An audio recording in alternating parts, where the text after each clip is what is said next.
Hey guys, how you doing today? It's P.E. Gilbert, your blogger, writing consultant and the author to the upcoming fantasy novella, The Sultan's Daughter. And today we are honoured to have an interview with the award-winning music composer Erran Baron Cohen. Erran's work has encompassed musical theatre, album releases, TV series and films such as Borat, Bruno and The Dictator. Here is the interview. Enjoy. So, tell me a bit about yourself. Tell us a bit about yourself. Where do you come from, and has this place influenced your style of writing at all? Your style of music, rather? Yeah, well, I'm from London, and living in London, growing up in London, was a good place to be into music. Obviously, with all the influences, the radio, the live music, and I studied music in London. There's obviously great teachers, and there's a whole, community of musicians. So growing up, I think you are affected by where you are when you create things. So it obviously did affect me. I was always interested though in ethnic music and world music, and actually growing up, I heard there was a great show on the radio which showcased a lot of music from around the world, and I was able to get hold of that music, and also even later on record, because London's got such a myriad of different people here. You could have the whole world here and all their music, so it was great from that point of view. Definitely. When you were growing up, which musicians and or composers inspired you the most? Yeah, so I just to fill you in, I play trumpet and piano, and what happened was I started to play piano quite young, and I think I annoyed my piano teacher, and I think she had enough and walked out. After which I began just to noodle on the piano myself and work things out. I think probably annoying my parents for a long time, but it gradually got better. So I taught myself piano by ear really, whereas trumpet, I started when I was about 9 or 10, and because trumpet was fairly unusual, I was immediately put into an orchestra, which was quite an amazing experience.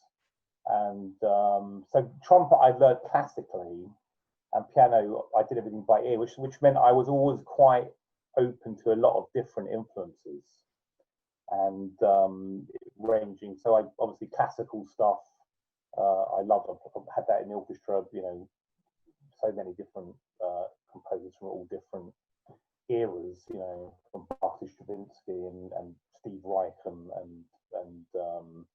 all different people. And then I was very into people like Miles Davis on the trumpet. I saw Miles Davis play 3 times actually in London. And piano. So I was into classical, jazz, pop music. When I grew up in school, there was a great pop music. There was Talking Heads. There was a lot of, David Bowie was around. There was a lot of crap being made, but I think there was a lot more great pop music and a lot more interesting things. Kraftwerk, electronic stuff was very influential. I had my first, I bought a Moog synthesizer when I eventually saved up for one when I was about 15. And Kraftwerk, early electronic pioneers, were very influential. So I think that's always helped me in what I've done. I've always had a very wide range of music that I like, and that's been useful in my career because I'm able to sort of understand quite a lot of different styles. Sounds like it.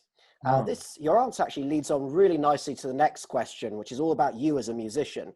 You are a very talented musician. You've already said you play the piano. Thank you very much. Oh, my pleasure. I mean, it's your music. It's a pleasure to listen to. You play the piano, the trumpet really well. On your website, it is written that you have knowledge of contemporary, classical, electronic, and world music. That is quite a variety of music. I mean, you've already said something similar yourself. Your range is extraordinary. How have you come by this knowledge?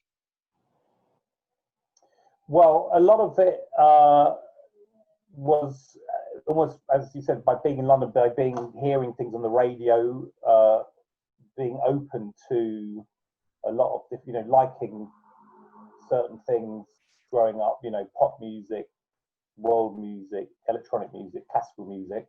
I liked all those things. I was in an orchestra. When I was about 14, 15, I bought the Moog. I started to record using 2 tape recorders. I had a very basic setup to try and, so I tried to start recording. I was in a school band. So I was composing, writing stuff quite early. And really, it's very much self-taught. I did do a music degree later on, which was kind of mainly classical, but also had elements of jazz and contemporary music and composition and other stuff. So in terms of it's just absorbing stuff as I went along. I almost kind of learned as I went along in terms of being a composer, I think. But I think I just was interested in lots of different kinds of music, and I always have been and still am. That's great. It shows as well. It shows. Now, keep up your interests. It's great. Yes, good to have interest. I think you've half answered this question already, but have you used world music in your songs before? And if so, which ones? Well, so I was, before I became sort of a film composer and sort of TV, I was more, I had a band called Zohar, which was actually a band that fused Jewish and Arabic influences with electronic music. And we actually got signed, and 4 of us in the band, we toured in America, Europe, Asia. I mean, it was quite underground, but we kind of played lots of cool clubs in London. I DJ'd as well. And so Zohar was very influenced by fusing electronics with ethnic music. And this, I just saw it as really soul music in the way that Aretha Franklin, one of the great soul voices, when she sings, you feel it in your gut, even though you don't necessarily need to hear what she's saying. And you get that from great spiritual singers all around the world, and Arabic and Jewish singers. I focused on. I got some interesting old vinyl, sampled it, and put that into this project. So that was called Zohar. And then later on I did a Hanukkah album, which was, I was asked to do that, and that was obviously a Jewish influenced album, but I try to make it quite contemporary. And I also work with some great world singers like Yasmin Levy, who's an Israeli singer. She sings in Ladino, which is a Spanish Sephardi language, and Y Love, who's a great New York-based rapper who raps in Yiddish. And so I've always had, lots of different, and also Idan Reichel, who's a big Israeli star, also quite into world music himself. So that's always been a big part of what I do. And then, I did the score to Borat. Obviously, that was influenced by European gypsy music, really. And later on, The Dictator, that was kind of Arabic influenced. So there's a lot. It depends on what I'm doing, but I've always had an interest in that, and I love bringing that into my music. Yeah, I can tell your music. I can tell you have composed a lot. Sorry, is it? I know I'm not looking at you because I'm looking at my screen and the camera's up. Is that all right? Yeah, it's all fine. It's all fine. All right, yeah. Good. Just looking at you and my screen, not the camera. The camera's over. Hello. Yes. It's all fine. You have composed a lot of music for films, as you just said, including Talhot Blonde, Borat, Bruno, The Dictator, The Brothers Grimsby, and Contract, among others. Did you specifically want to become a film score composer? And if not, how did you get into the industry? Yeah, so I think I didn't, that wasn't my main aim to just be a film composer. I was playing live trumpet and piano because I had my band, which was signed. At the same time, I was starting to do some music for TV because I had a setup, and it was a way to earn money, and I quite enjoyed it. And so I was commissioned to do, one of my first things was to write music for in-flight airline music, because it was, and it was just, they wanted some little 30-second pieces of music that fitted with whatever they were doing.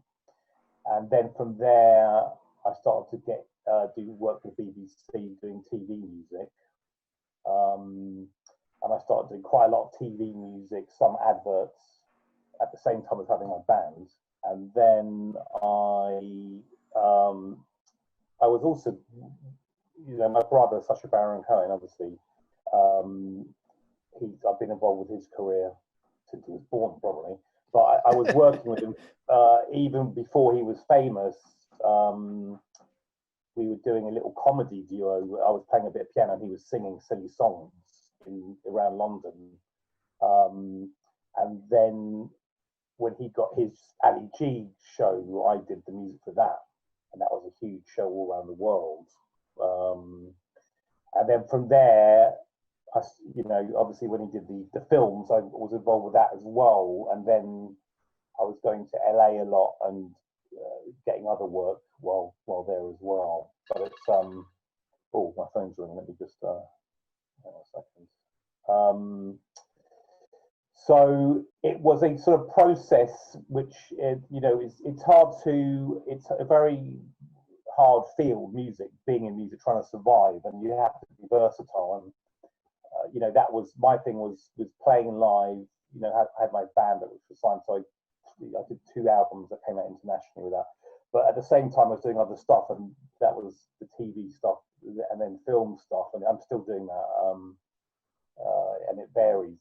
TV's now become huge, bigger than film in many ways. So that's it used to be the other way around. TV was regarded as a lesser thing, and film was the great thing. But now it's almost the other way around. The best stuff is on TV, I think. So you just have to be open to different things. And I was even teaching, because I have kids and you have to survive.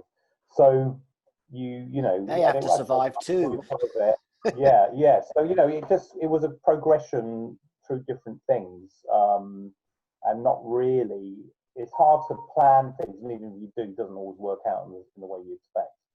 So you Definitely go with the flow, which I'm still doing. Well, it's good. Stay versatile. It'll open so many doors for you, I imagine.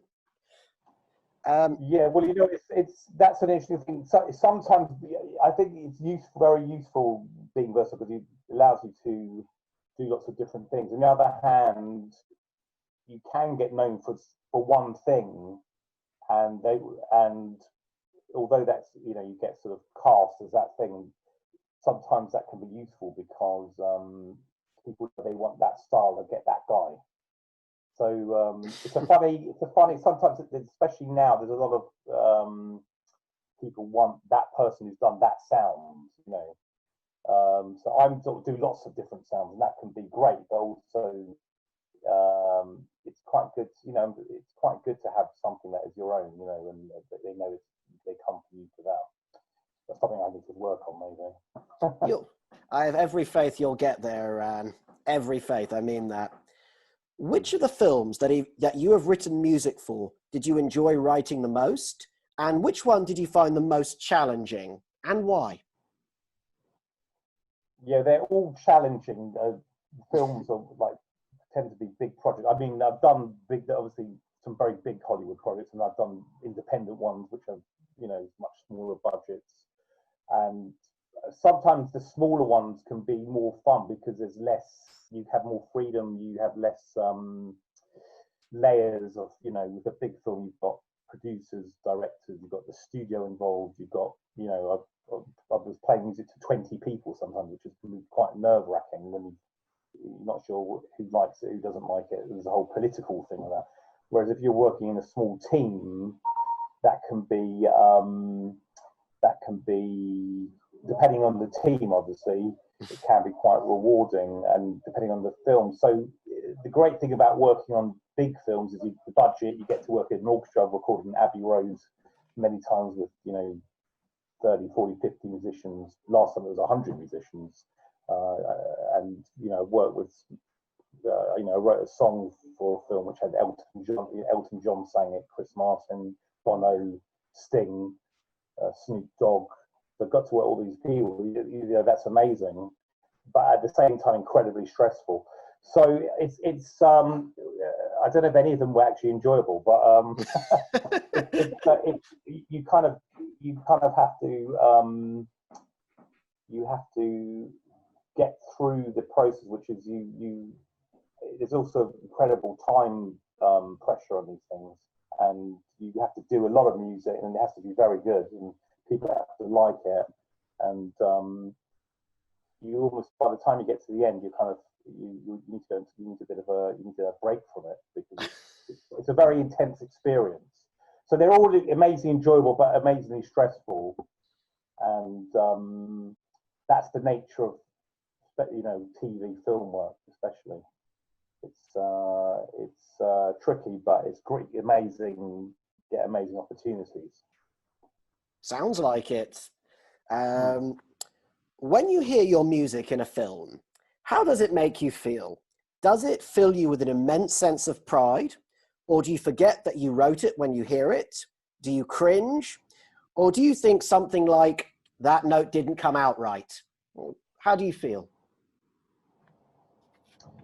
Yes, well, it's a bit of all of that, maybe. Again, once my job is done on the film, you've written the score and recorded it, and you sent it to what's called the dubbing stage, where they put it all together with the sound effects and everything else. It's kind of out of your hands, and sometimes, because of, now you can keep editing even beyond. It used to be the film was done, the music that was then put on, the film didn't change, but the film keeps changing, even sometimes beyond the music, which is crazy, because obviously if you've written a piece of music that fits a scene, and then the scene is edited, suddenly your music won't fit the big thing in the scene. It'll be too late to really. So then your music can be edited by someone just cutting out some notes, and when you hear that, you suddenly think, "Oh, what have they done there?" But I can imagine. And then sometimes you hear the music, and you hear how well it works, and on the screen, it's great. It's a great feeling. So it just varies. I tend not to watch most of the films I've done music for, because I watched it so many times while working on it. You don't necessarily want to watch it again, after that point. Fair enough. Yeah. What genre of film would you like to write music for that you haven't yet, and why? Well, actually, I think at this point, I love film, and I suppose I'm best known for comedy. And although I've done dramas and thrillers and other stuff as well, but I do quite like the dramas. And I'd love to do a big wildlife, like David Attenborough type nature thing, because the music in those things is great, and it's normally very to full, so I'd love to do that, and getting onto a big Netflix TV series, I think would be something like that, where you can really get into the characters and span over a very long period. Could be quite exciting. So I'd love to work on something like that as well.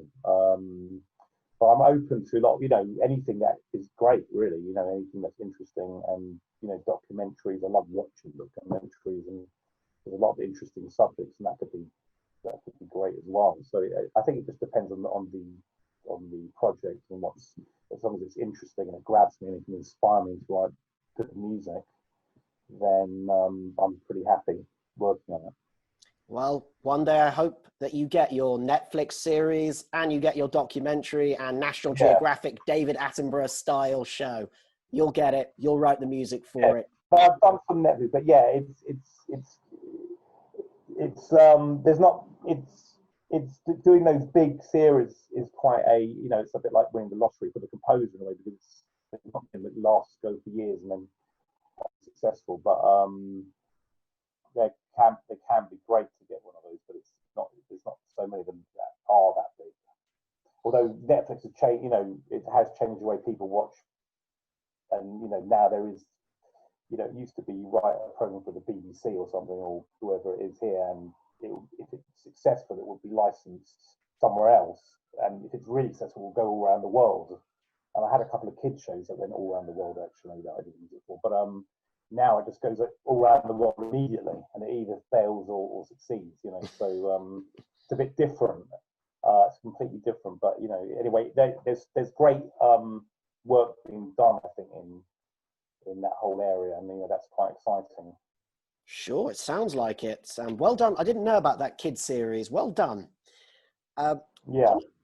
On a meta level, what does writing music mean to you? On a meta level, you mean? What do you mean? That's for you to interpret. The way I look at meta level, it's on a higher level. When you hear a piece of music, what does it tell you about the composer? So what does music mean to you in writing it? Well, again, that is dependent on what I'm doing. So on my film and TV work, when you write music for that, you obviously are trying to enhance what's on the screen, the drama, the emotions, the story, and that is you have to do that in an artistic way, but also in a very technical way, and also you have to work in the team. So it's not completely up to you. You may think this is the best thing I've ever written and it fits amazing, and then not everybody would necessarily agree with you, and you have to do it again. So, or maybe you have to do that 20 times. So that could happen. So how does it make you? I think in that scenario, when you get something right and it feels right and everybody loves it, you feel like you've cracked a sort of something that opens up a whole new side of displays an extra depth to the whole whatever the project is.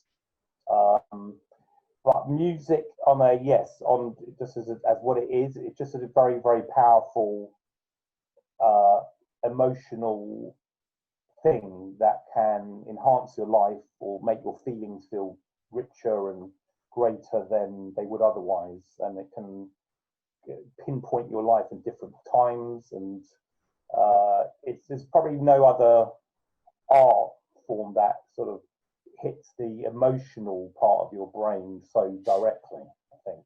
So when it works with to enhance, that's why it's so important in film, because it's going right to your emotional heart, more than what's on being said and what's on screen. When you have that moment and the strings are soaring above the emotional thing on screen, it just becomes overpowering. So it's a powerful thing, and it could also be it could be so many things. It sort of enhances or describes every part of your people's lives potentially. So if you can capture a bit of that, you're doing quite well, I think. I agree. Yes. Coming back to you as a person, and this is one of my favorite questions to ask. If you could go back in time, huh? Yeah, sorry, that was my teacup or my coffee cup, rather. Oh, no problem, my mistake. If you could go back in time and speak with a young Erran Baron Cohen, what advice would you give him about writing music? Yes. I don't know. It's an interesting question. I think it's not as if you ever finished learning this journey. I'm still learning stuff all the time. And I think that's the key thing. You've got to be open. You've got to keep studying, keep learning. Every project you do is different. Every album I've done is different. Every person I work with is different. So there's no one do this and this will work. You're on this journey, this path, and it could go so many different ways. As long as you're open to the ways it can go and you can survive doing it, then you're doing all right. So I think that was always my policy, really. Even young, I was just doing, working the project and trying to learn and trying, happy to be doing music in some way and composing and writing, performing. I love performing, and that's something I do less of now, especially with all this virus. It's completely stopped. But anyway, what would I tell? Well, yes, so I wouldn't tell. I don't think I'd say much, but maybe that's a bad sign. I don't know. I think just keep learning. Keep trying to do great work if possible. Well, actually, you've said it very succinctly. That is great advice. Keep learning.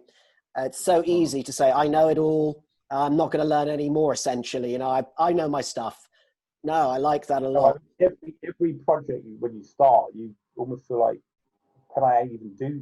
I don't even know how to do this, or even how to start, even though you've had it. Because every project is so different, and you almost start from scratch every time. It's quite, once you get into it, it's different. But it's always starting. Every project is almost the same nervous feeling. That's really honest of you to say that, Erran. Thank you. What is your writing kryptonite when it comes to writing music? Yeah, well, that's crazy. I think it's a deadline. So without a deadline, it's very easy to just not get down to what you have to get down to. And when the push comes to shove, you have to have this thing ready by a certain time. You've got to get it down. You've got a lot to do, then you've got to do it. And I think that's really it. For me, it's having that deadline. Sure. It's a good answer. In what ways has writing music changed you as a person?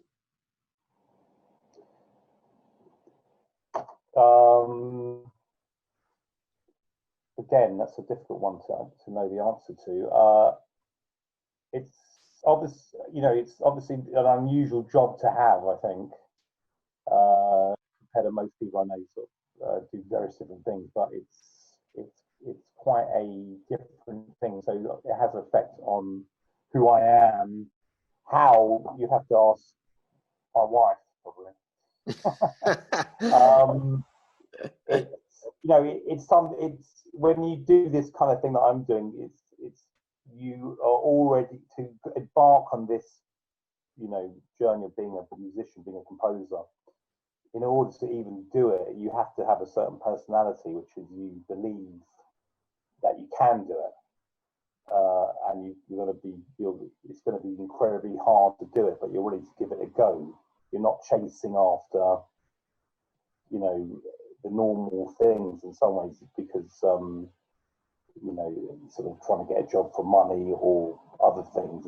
It's a passion that you have to give it your full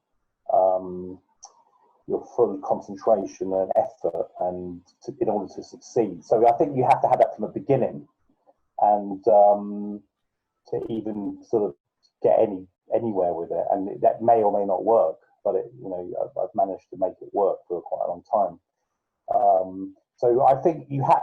So I don't know if that answers the question, but I think you have to have that mindset from the beginning, and that is different to obviously trying to get maybe a normal job.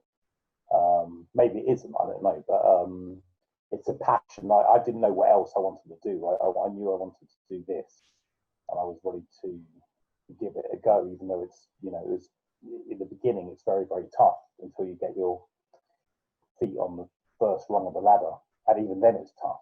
And you have to, So it's just and that's a certain personality in order to do that, I think. What was the most constructive piece of advice someone gave you about composing music?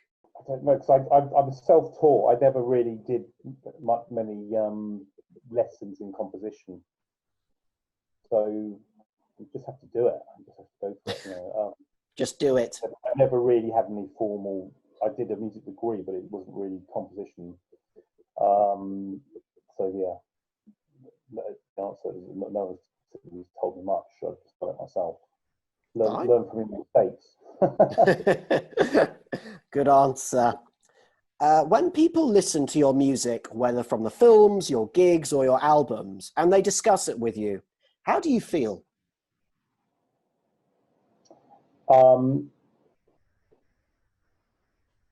Again, it depends. Yeah, gigs. The great thing about playing live is there's an immediate response from the audience, and you feel it in a room, and that can be, it's one of the most immediate ways to sense if what you're doing is having a response.